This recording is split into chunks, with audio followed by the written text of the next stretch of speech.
Bonjour chers auditeurs désireux d'épanouissement. Je m'appelle Stéphanie. Sur cette chaîne et sur mon blog profondelégèreté.com, j'aborde divers sujets de développement personnel, je partage des conseils et astuces pour être mieux avec soi-même, mieux se connaître, mais aussi pour devenir un meilleur parent et accompagner au mieux son enfant dans sa construction. J'espère que chacun y trouvera de l'inspiration. N'hésitez pas à vous abonner pour suivre les prochaines vidéos et à activer la cloche pour recevoir les notifications. Comment bien élever son enfant ? Voilà une question qui fait partie du lot d'interrogations et d'incertitudes dont héritent tous parents dès la naissance de leur bébé, parfois même avant, et encore pendant de nombreuses années après. Je suis sûre que vous voulez apporter le meilleur à votre petit bout, lui donner les bonnes ressources qui l'aideront à bien grandir et à devenir un adulte épanoui. Oui, mais voilà, vous souhaitez aussi que votre enfant obéisse, tout simplement. Il vous arrive alors d'user de stratagèmes pour parvenir à vos fins, de l'influencer pour obtenir ce que vous voulez. Mais la manipulation est-elle la bonne façon de faire ? Quelles sont les conséquences d'une telle pratique ? Y a-t-il une meilleure éducation ? C'est ce que je vous propose de voir tout de suite. Éduquer son enfant, les erreurs de la manipulation. Il est parfois bien tentant, pour se faire obéir de son enfant, ou pour obtenir quelque chose de sa part, de lui lancer des phrases comme « Allez, ça fera plaisir à papa », « Si tu mets la table, tu pourras reprendre du dessert. Tu fais plus de câlins à papa qu'à maman. » Entre chantage affectif et subtil stratagème pour influencer son enfant, les manipulations ne sont pas idéales pour l'aider à bien grandir. À court terme, vous obtiendrez probablement ce que vous souhaitez. Il fera ce que vous attendez de lui. Mais à long terme, le résultat sera finalement en sa défaveur. Il risque d'être davantage dépendant des autres et de manquer de confiance en lui.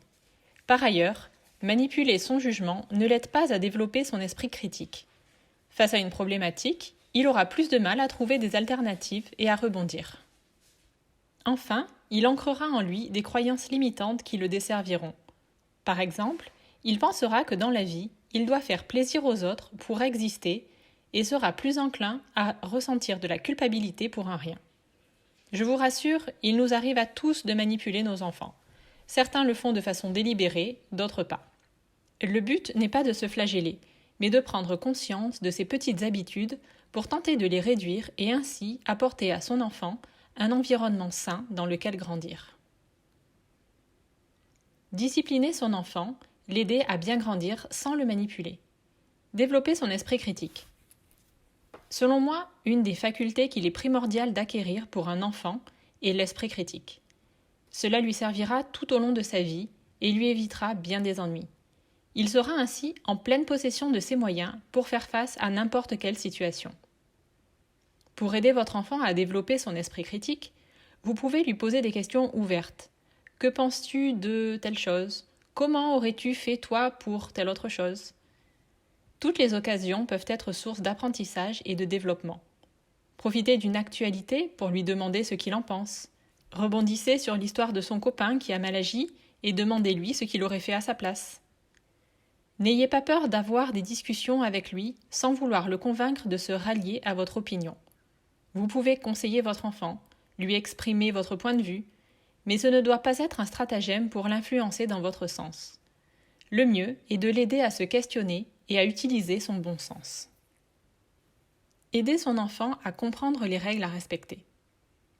Pour éviter l'anarchie, comme partout, il faut instaurer quelques règles dans la vie de famille. Mais alors, comment inciter son enfant à les respecter sans le contraindre ? Imaginez que l'on vous impose de faire ou de ne pas faire quelque chose sans vous expliquer pourquoi. Par exemple, votre patron vous interdit de venir au bureau avec un jean troué sans vous en dire plus. Seriez-vous motivé à suivre cette règle ? Si à la place il vous disait qu'il attend de ses employés qu'ils viennent au travail avec une tenue correcte, car les clients n'attachent pas la même crédibilité aux personnes en fonction de leurs vêtements. Vous ne seriez peut-être pas d'accord avec ça, mais vous comprendriez sûrement mieux la démarche de votre chef et vous seriez plus à même de la suivre. Pour votre enfant, c'est pareil. Si vous lui expliquez pourquoi vous lui demandez de mettre la table, de ranger ses affaires, de faire ses devoirs, de ne pas couper la parole, etc., il sera plus volontaire à obtempérer. Se faire obéir sans manipuler. Même en étant un super parent, il arrivera que votre enfant repousse le moment de faire ses devoirs, ne veuille pas manger ses légumes. Alors comment faire pour se faire obéir? Vous pouvez lui offrir un choix avec des propositions fermées cette fois-ci. Par exemple, préfères-tu faire tes devoirs ce matin avant de manger ou cet après-midi avant le goûter? Ici, l'option ne pas faire ses devoirs n'existe pas. Mais en lui laissant faire un choix, il se responsabilise et se sent davantage considéré et investi. Cela peut aussi s'appliquer pour l'aider à manger plus sainement, en lui proposant « Ce soir, avec le riz, tu préfères des carottes, des haricots verts ou des petits pois ?» Votre enfant a aussi besoin de trouver un avantage à faire les choses que vous lui demandez. Pour reprendre l'exemple des devoirs, vous pouvez lui avancer que s'il les fait en début de week-end, il aura ensuite l'esprit tranquille pour jouer avec ses copains. Et parfois, il est bon de se remettre en question. Ce que vous lui demandez a-t-il vraiment du sens? S'il ne veut pas faire un bisou à tante Simone, est-ce grave? Est-ce que dire bonjour ne suffit pas? Bien élever son enfant ne signifie pas se faire obéir au doigt et à l'œil. Accepter qu'élever son enfant prenne du temps. Vous avez l'impression de passer pour un parent pénible à répéter sans cesse la même chose. Vous êtes persuadé que ce que vous dites entre par une oreille et sort immédiatement par l'autre. Et pour venir couronner le tout, votre enfant lève les yeux au ciel et souffle. Rassurez-vous, c'est normal. Ne baissez pas les bras. Tout ce que vous lui expliquez est entendu, même si vous n'en avez pas l'impression, et ça fait son petit bout de chemin dans son cerveau. Ce n'est pas parce qu'il n'obéit pas tout de suite qu'il ne vous a pas entendu. J'ai eu de nombreuses fois l'impression agaçante de parler dans le vide. Et pourtant, après quelques jours ou quelques semaines, ma fille mettait en pratique ce que je lui avais expliqué. Encore mieux, elle partageait à son tour les conseils à d'autres. Bien élever son enfant, l'inspirer au quotidien. La pomme ne tombe jamais loin de l'arbre. N'avez-vous jamais remarqué les tics de langage, les mimiques et les réflexions des enfants de votre entourage? Avez-vous déjà noté qu'ils étaient très similaires à ceux de leurs parents? Eh bien, c'est pareil chez tous les enfants. Ils imitent inconsciemment leur papa et leur maman. Mais ne leur dites surtout pas, ils se vexeraient. Il m'arrive souvent de sourire en entendant une phrase, une intonation, ou en voyant un rictus chez un enfant dont je reconnais l'expression du parent. La majorité de l'éducation passe par l'imitation, bien loin devant les belles phrases que l'on essaye de faire avaler à nos enfants. Fais ce que je dis, pas ce que je fais, ça ne marche pas vraiment. Le comportement de nos enfants est le reflet du nôtre. Une petite histoire liée à mon expérience. Ado et jeune adulte, il m'arrivait parfois de dire des gros mots. Bon, jamais bien gros, hein. Mais lorsque j'étais enceinte de ma fille, avec mon amoureux, on s'est dit qu'on allait faire attention à ne plus du tout en dire pour ne pas les lui inculquer. Presque 14 ans plus tard, elle n'a prononcé qu'un seul gros mot quand elle avait 2 ans. Pour sûr, elle avait dû l'entendre chez les grands-parents. Bref, tout ça pour dire qu'elle n'a pas eu l'habitude de les entendre.